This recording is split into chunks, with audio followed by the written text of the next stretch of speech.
Rain tapped softly against the tinted glass of a sleek black car moving through the city's grey morning. Inside, Ethan Cole, a 32-year-old billionaire CEO, stared blankly at the skyline. His reflection in the window looked powerful, tailored suit, sharp jawline, perfect composure, but behind his calm eyes lived exhaustion. His life was built on deadlines and silence, on rooms full of people who called him sir, but never by his name. Outside his window, the city's pulse was fast and indifferent. Children ran through puddles. Vendors shouted over the roar of traffic. Somewhere between the laughter and the chaos, Ethan felt something he hadn't in years, emptiness that no amount of money could hide. He exhaled, lowering his gaze to a newspaper on the seat beside him. The headline praised his company's latest success: Cole Enterprises expands global reach. He should have felt pride. Instead, he felt distance. The driver, Marcus, glanced in the mirror. "Everything okay, sir?" Ethan forced a nod. "Just tired." Marcus smiled faintly. "You've been saying that for 5 years." A small smile tugged at Ethan's lips before fading. "Maybe one day, I'll stop." The car slowed as they passed a crowded street corner near a small bakery. Through the window, Ethan caught a fleeting glimpse: 2 little girls, no older than 7, dressed in worn clothes, standing under a broken umbrella. They were holding a crumpled photograph. One of them, tiny, freckled, her hair tied in a messy braid, was pointing toward his car, eyes wide. The other, with quiet eyes and trembling hands, clutched the photo to her chest. For reasons he couldn't explain, Ethan felt something stir in his chest. Their faces, something about them. Marcus spoke again, breaking his trance. "We're almost at the office, sir." Ethan blinked, forcing himself back to reality. "Yeah," he muttered, but his gaze returned to the girls until the car turned the corner and they disappeared from view. He didn't know that in less than an hour, those same girls would walk into his office, claiming something that would shatter the world he thought he knew. "Before we dive deeper, tell me, where in the world are you watching from? It amazes me how far a single story can travel. Drop your city, let's see how wide kindness still spreads." At the Cole Enterprises headquarters, the lobby gleamed with glass and gold. Assistants hurried, voices blending with the rhythmic hum of elevators. Ethan walked through, his steps confident but his thoughts still lingering on those faces in the rain. His secretary, Grace, intercepted him near the elevator. "Morning, Mr. Cole. You have a meeting with the investors at 9, and the charity board at 11. Cancel the charity board," he said automatically. "Send them a donation instead." Grace hesitated. "Sir, they specifically asked for your presence." He sighed. "Fine. Half an hour only." When the elevator doors opened, a small crowd exited, among them, a young woman clutching 2 girls by the hand. They looked lost, nervous, out of place among the polished suits. Grace frowned. Security must have let them in by mistake. But Ethan's world froze. The 2 girls from the street were standing right there, in his building, looking straight at him. The smaller one whispered something to the older girl, who nodded, tightening her grip on the photograph. Slowly, they walked toward him. "Mr. Cole?" The young woman's voice trembled. "These girls, they've been searching for you." Ethan blinked. "For me?" The older twin stepped forward, voice soft but sure. Are you our dad?" The lobby fell silent. Phones stopped clicking. Grace gasped. Ethan's heart dropped, confusion mixing with disbelief. "What did you just say?" The girl opened her hand. Inside it was a faded photograph of a younger Ethan, standing beside a woman he hadn't seen in almost a decade. And in her arms, 2 newborn babies. The air seemed to vanish. Ethan took the photo, his hands trembling. His voice cracked. Where did you get this?" The young woman swallowed hard. Their mother left it with them before she stopped, tears filling her eyes. Ethan's world began to tilt. The noise of the city faded, leaving only the sound of his heartbeat and the faint rain tapping against the windows. He felt the weight of 10 years crash over him, the past he'd buried, the promises he'd forgotten, the faces he never thought he'd see again. "Sir," Grace whispered. "Should I call security?" Ethan shook his head faintly, eyes locked on the photo. No, not yet. He looked down at the twins, fragile, scared, and waiting for something he didn't know if he could give. The silence in the lobby felt heavy, like the air itself didn't know what to do. Ethan knelt down slowly, his polished shoes squeaking against the marble floor. The photo trembled in his hand as he studied the faint image, younger him, holding a woman whose face he could never forget. Lena. Her laugh used to echo through small apartments, her dreams always louder than her fears. But life had pulled them apart. And now, standing before him, were two living reminders of what he had lost, or maybe what he had ignored. One of the twins looked up at him through tears. Mom said you were kind once. She said you'd find us. The words sliced deeper than any accusation. Ethan swallowed hard. Where's your mother now? The young woman behind them, perhaps a social worker, answered softly, she passed away 3 months ago. They've been in my care since then. Ethan's chest tightened. His voice came out a whisper. How old are they? 7, the older girl replied. We just turned 7. 7. The number repeated in his head like a cruel echo. 7 years of silence, 7 years of his ignorance building into this moment. Grace was frozen nearby, unsure whether to stay or step away. But Ethan stood up and said quietly, take them to my office. Sir. He nodded, eyes fixed on the twins. Please. Inside his office, a vast room filled with glass walls and framed awards, the atmosphere shifted. The girls sat on the couch, their small feet barely touching the floor. The social worker placed a worn backpack between them. Ethan stood by the window, trying to steady his breath. The skyline beyond the glass looked different now, too far away, too unreachable. He turned finally. Did your mother ever mention me? The younger girl spoke softly. She said you helped her once. Then you disappeared. Ethan nodded slowly, guilt crawling up his throat. I didn't know. The social worker placed a folder on his desk. Their mother, Lena Brooks, listed your name before she passed. We didn't believe it until the DNA test. He blinked. You did a test? Yes. It's in there. Ethan opened the folder with trembling fingers, scanning the words that confirmed the impossible. Paternal match, 99.9%. His knees nearly gave out. He sank into his chair, covering his face with his hands. He whispered, more to himself than anyone, I should have been there. The older twin stood and walked toward him, her small hand resting on the corner of his desk. You are now. He looked up at her, that mix of innocence and quiet strength. For the first time in years, his carefully constructed world cracked open just enough for something real to slip through. Do you have somewhere to stay? He asked. The social worker hesitated. They've been at the community shelter. It's temporary. He looked around at his office, the cold perfection, the emptiness, and then at the girls. Not anymore, he said softly. They'll stay with me. Grace's eyes widened. Sir. He raised a hand gently. Grace, please prepare the guest suite at my house. 2 rooms. Yes, Mr. Cole.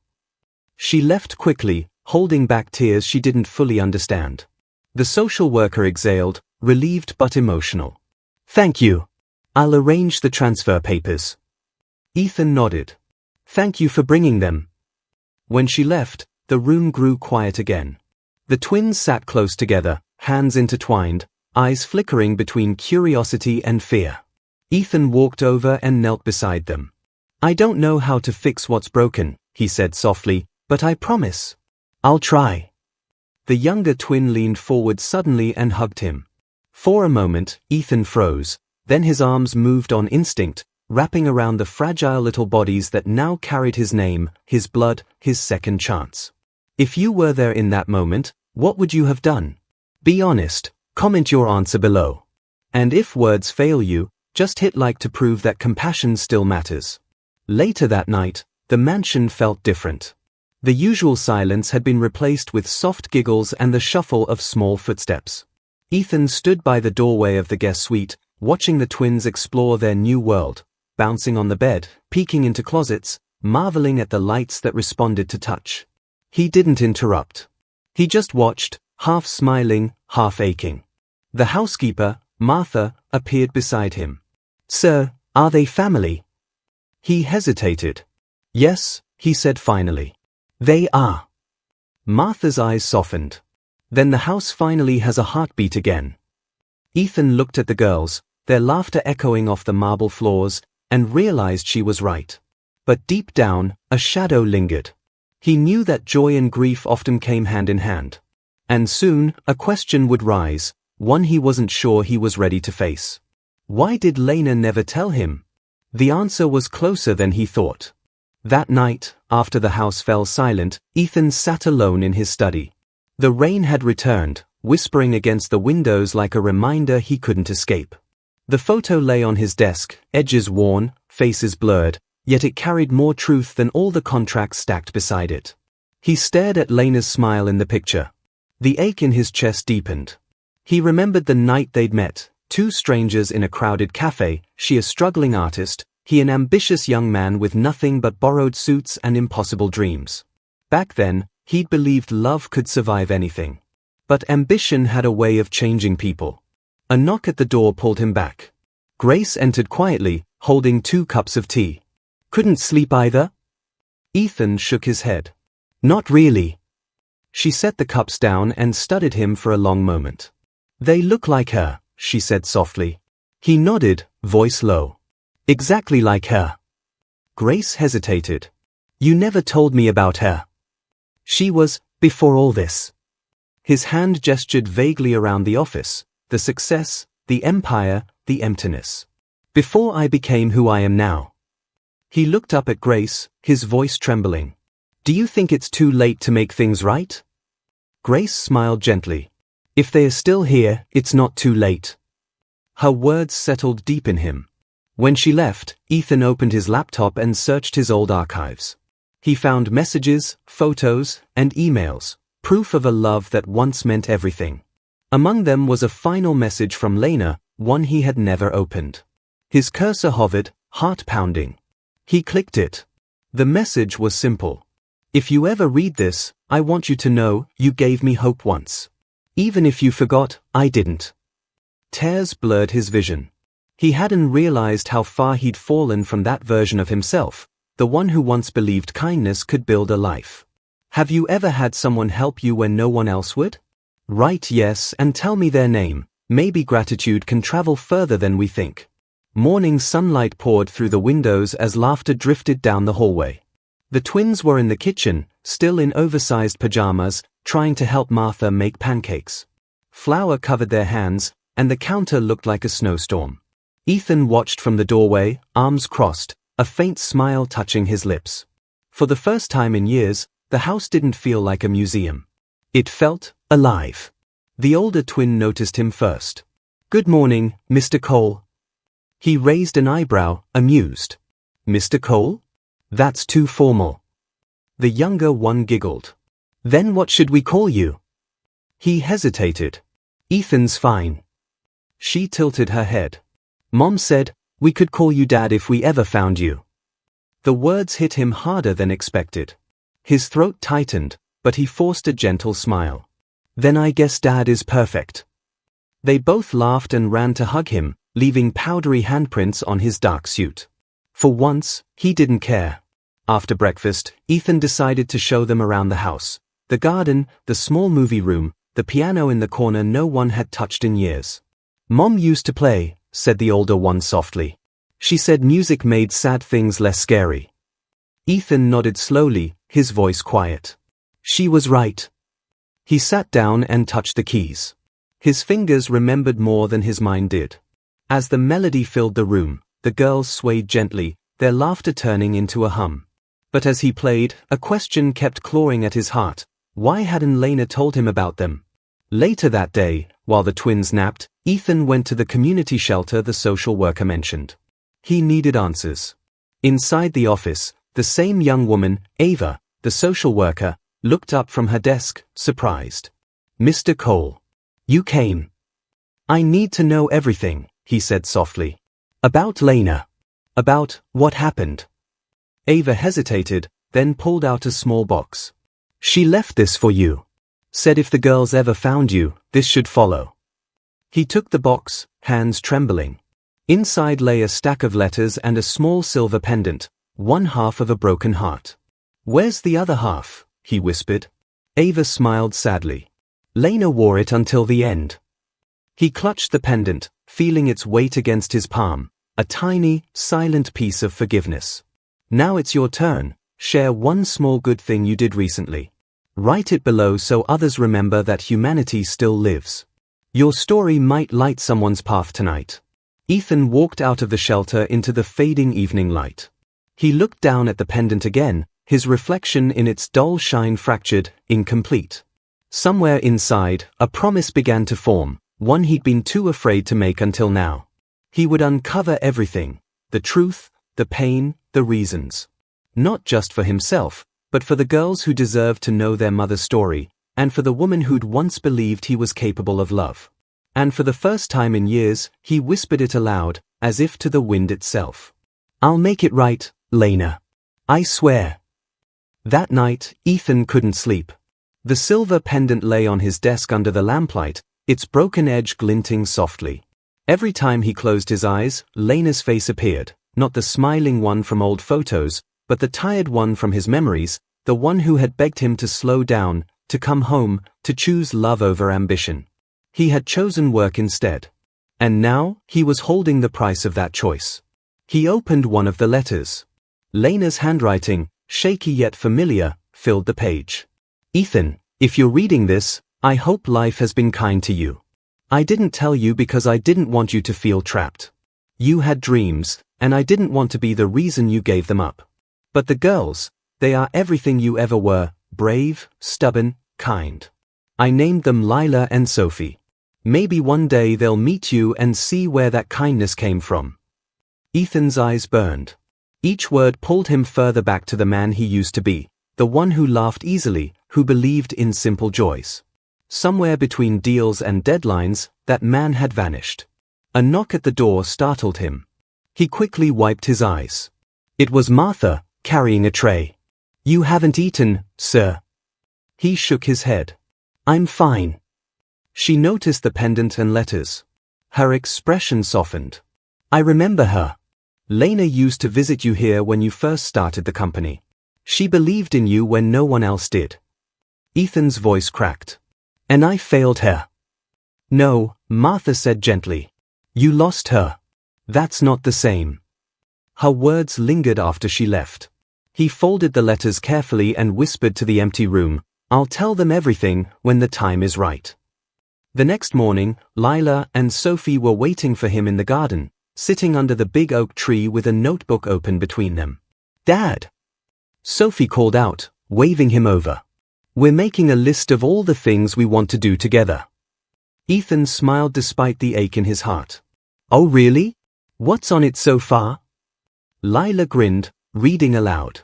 Number 1, pancakes every Sunday. Number 2, go to the zoo. Number 3, bedtime stories every night. He laughed softly. That sounds like a good start. Sophie added shyly, Number 4, find out more about Mom. The smile faded from Ethan's face. About your mom? Both girls nodded. She used to tell us stories about you, Lila said. But she never said why you weren't there. Ethan took a slow breath. I promise I'll tell you soon. But first, how about we make some new memories together? They smiled and hugged him tightly. For the first time, he didn't feel like a stranger in his own life. If that moment hit you hard, leave a red heart hash. Sometimes one little symbol says what our hearts can't. Days turned into weeks, and the mansion transformed. The once quiet halls were now filled with laughter, drawings on the fridge, and the faint sound of music at night.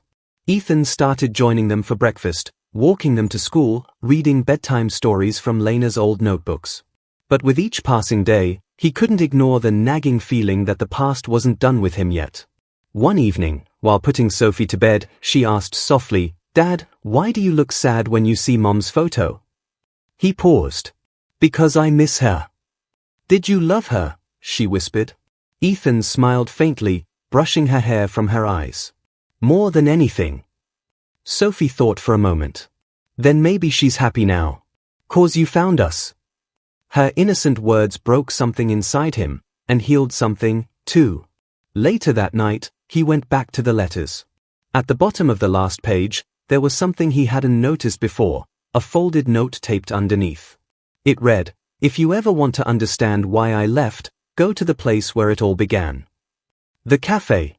The one where they'd met all those years ago. He grabbed his coat and keys. It was time to face the truth that had been waiting for him in the quiet corners of memory. As he drove through the city's dim streets, raindrops once again trailed down the windshield, just like the day he'd first seen the twins. Only now, the rain didn't feel empty. It felt cleansing. When he reached the cafe, it was nearly closing time. The smell of coffee and rain filled the air. The same wooden tables, the same old clock on the wall, everything was frozen in time. He sat at their old table. Beneath it, carved faintly into the wood, were two letters intertwined, E+L. He ran his fingers over them, eyes closing. "You waited for me even here," he whispered. And in that moment, he understood, Lena hadn't kept the girls from him out of anger. She'd done it out of love, to protect them from a man who'd once chosen the world over his heart. But now, maybe, he could choose differently. Be honest, could you forgive after what they did? Type forgive if you could, or never, if it would break you too deeply.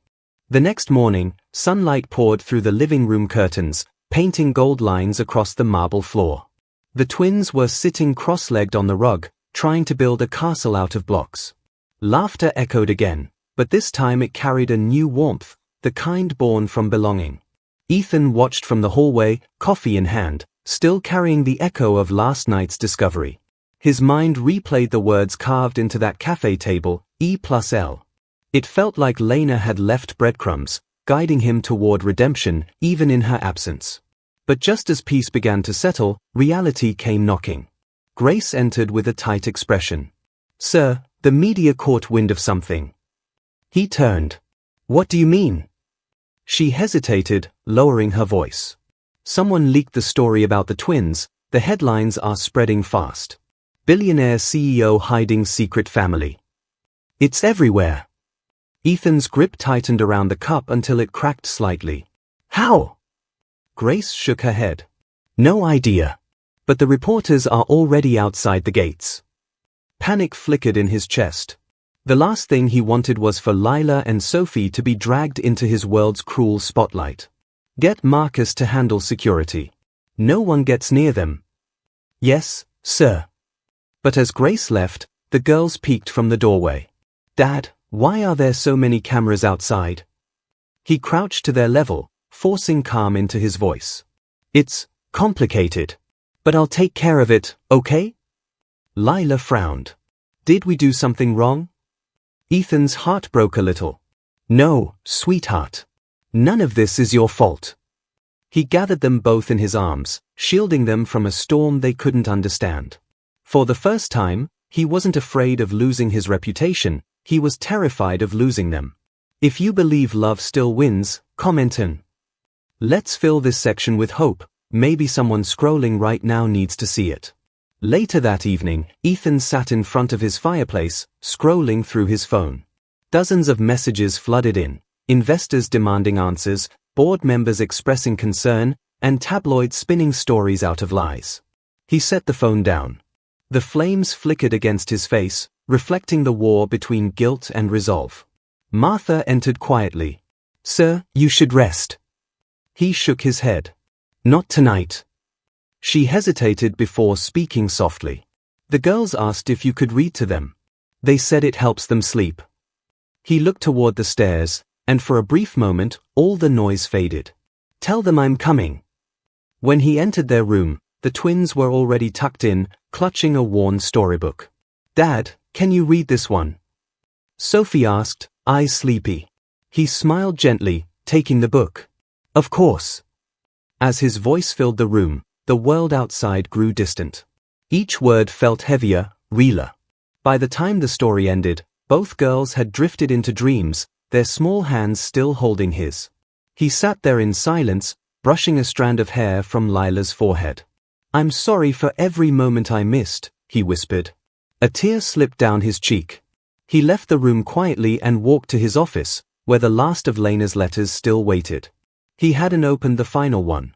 The envelope was sealed with a faint trace of her perfume, lavender and rain. His hands shook as he tore it open.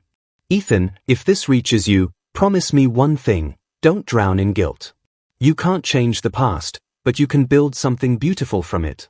The girls are your second chance. Don't waste it the way I wasted time waiting." He pressed the letter to his chest, whispering into the still air, "I won't." Then he noticed something else tucked inside. A photo.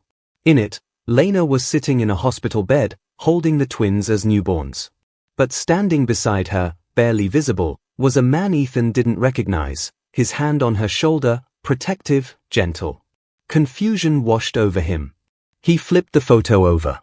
On the back, in Lena's handwriting, were the words, "When you couldn't come back, someone else stayed." The sentence hit like a knife. His breath caught. He dropped the photo on the desk. "What does that mean?" he whispered. His mind spiraled. Had Lena moved on? Was that man their father in more ways than biology could define? For the first time since the twins had arrived, Ethan's certainty fractured. He didn't just feel regret, he felt jealousy, grief, and the ghost of love that could never be rewritten. Outside, thunder rolled. The storm was returning. He poured himself a glass of water, but his hands were trembling too hard to hold it steady. "You found peace without me," he murmured to the empty room. "And I don't deserve even this." But deep down, another voice whispered back, the one that sounded like Lena's, warm and kind, "You do, Ethan. If you still care, you'll prove it, not to me, but to them." He looked toward the twins' room, their laughter still echoing faintly in the halls of memory, and finally understood, love was never about ownership. It was about showing up, even when it hurt. And for the first time, he intended to do just that. Morning came heavy with gray clouds and restless air. The mansion was unusually quiet, even the birds outside seemed to sense the tension that hung over the house. Ethan sat at the edge of his bed, still clutching the photo from last night, the one with Lena and that unknown man. His thumb brushed over the stranger's faint outline again and again, as if pressing harder could somehow erase him. Downstairs, he could hear the girls' laughter echo faintly through the hall. It should have brought him peace. Instead, it tore at something raw inside him, the question he was too afraid to ask. Who was that man? And had Lena truly moved on while he was out there chasing everything except her?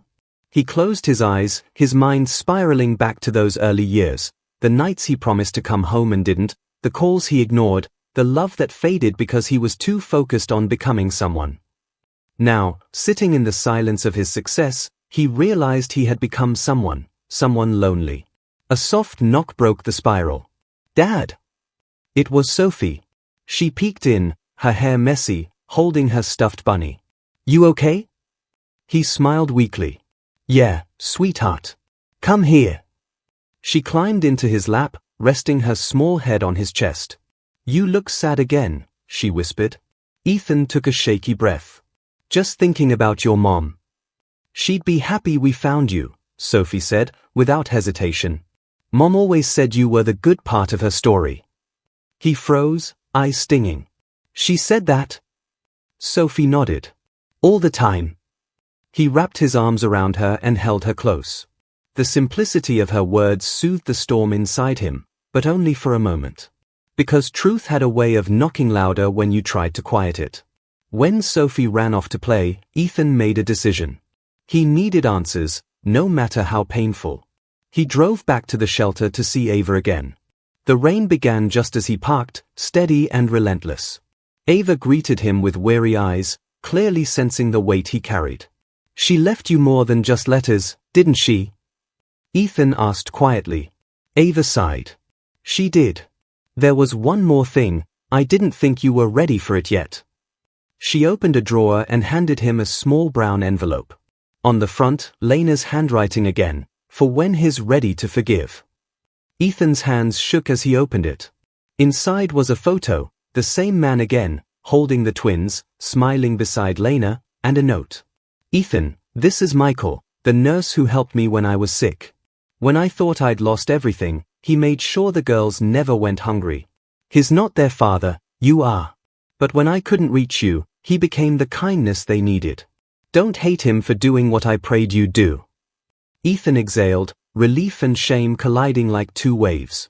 He whispered, she never replaced me, she just found someone to protect them.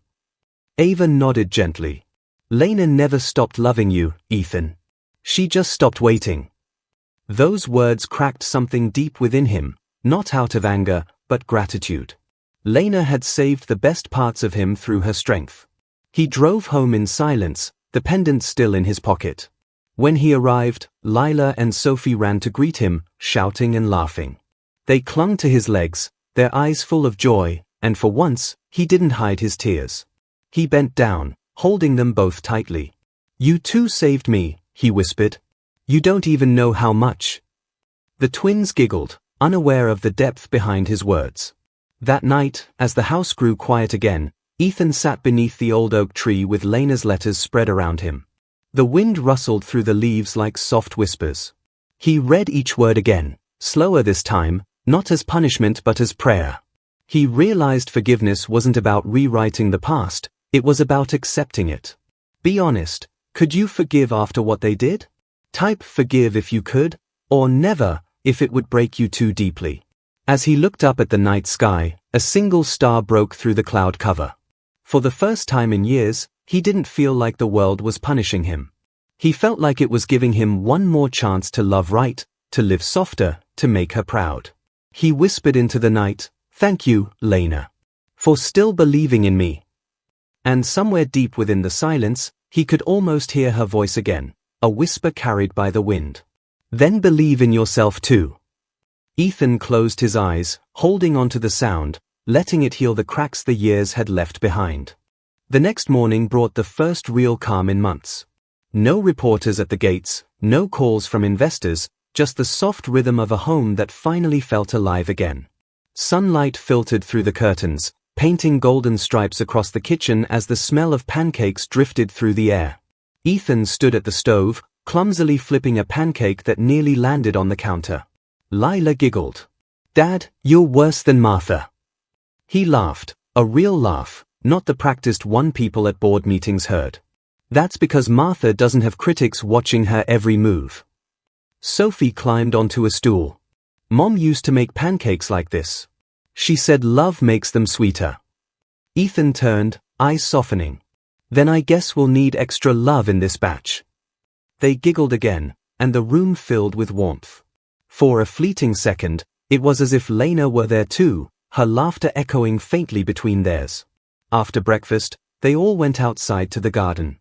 The twins chased butterflies near the flowers, while Ethan sat under the oak tree, watching them with quiet awe. Every movement, every giggle reminded him of what he'd almost lost, and what he'd been given again. Grace arrived carrying a folder. Sir, the media storm has settled. People are calling it the Billionaire father redemption story. Ethan chuckled softly. Redemption, that's generous. Grace smiled. Sometimes people need a reason to believe good things can happen again. You gave them that. He nodded, thoughtful. No, they gave me that. Grace followed his gaze to the twins and smiled. You're changing, Ethan. The old you wouldn't have even taken this meeting. The old me, he murmured, never realized what truly mattered. The twins came running back, breathless. Dad, we made something for you. They handed him a drawing, the three of them holding hands beneath a big blue sky, a heart floating above their heads. Written in crayon at the top were the words, Our family, together forever. Ethan's throat tightened. It's beautiful, he whispered, pulling them close. You two are my everything. If you believe love still wins, comment in. Let's fill this section with hope, maybe someone scrolling right now needs to see it. That evening, Ethan drove to the edge of town, where a small hill overlooked the sea. He carried the letters and the silver pendant with him. The wind was cool, carrying the scent of salt and memory. He knelt down, pressing the pendant into the earth beside a small wooden cross, one that bore Lena's name. He hadn't been there since the funeral. He hadn't had the strength. Now, he finally spoke. I was a coward, he said softly. I thought success meant never looking back. But now I know, success means being someone worth remembering. He placed the final letter beside the pendant. You were right, Lena. I can't change what I did, but I can be the father our girls deserve.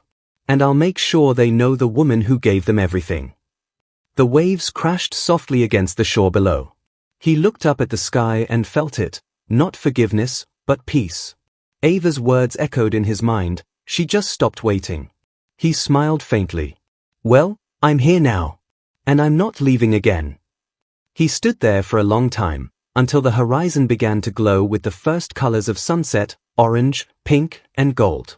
It felt like Lena's quiet way of saying thank you.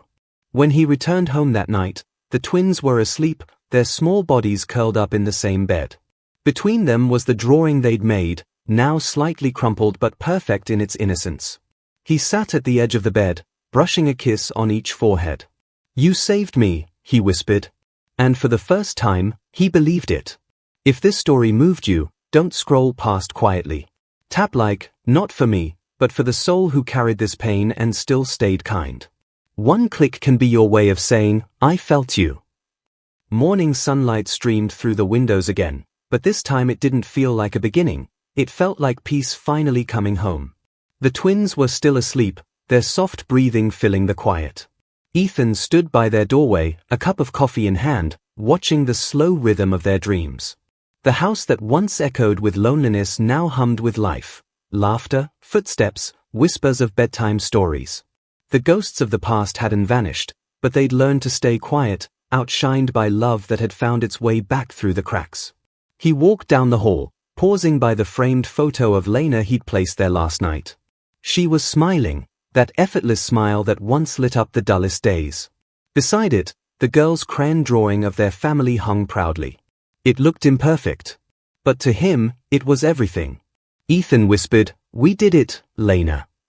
Martha appeared from the kitchen, her eyes kind. They're lucky girls, sir. He smiled faintly. No, Martha. I'm the lucky one. She chuckled softly. Maybe. But you worked for it, that's what matters. He nodded. I think. I finally understand what love means. As the morning light grew brighter, the twins ran in, laughing, their voices filling every empty corner of the house. Lila waved her notebook. Dad, we wrote something for you. He knelt, smiling.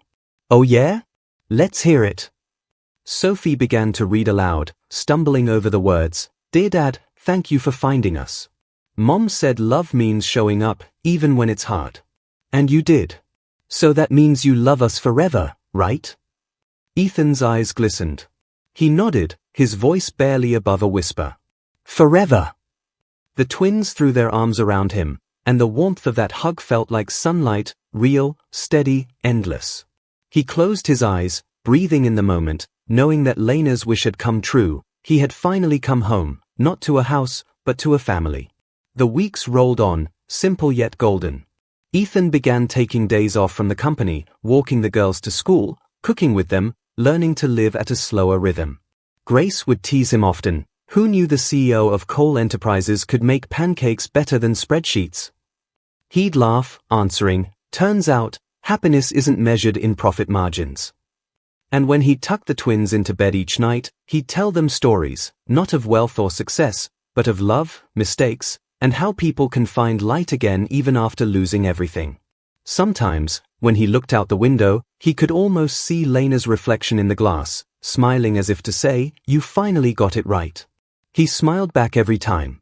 Because in the end, the truth was simple. Money could buy comfort, but love rebuilt souls. And in that truth, he'd finally found peace. The story that began with loss had found its way to redemption. The man who once measured his worth by the world's applause now measured it in the laughter of two little girls and the quiet grace of forgiveness. And somewhere above, beyond the clouds, Lena rested easy, knowing her daughters were loved, and the man she once believed in had become the father they deserved. If this story touched your heart, share it. Someone out there might need its warmth today. Because love doesn't fade with distance or death, it just waits for courage to find it again. Red Heart Hash.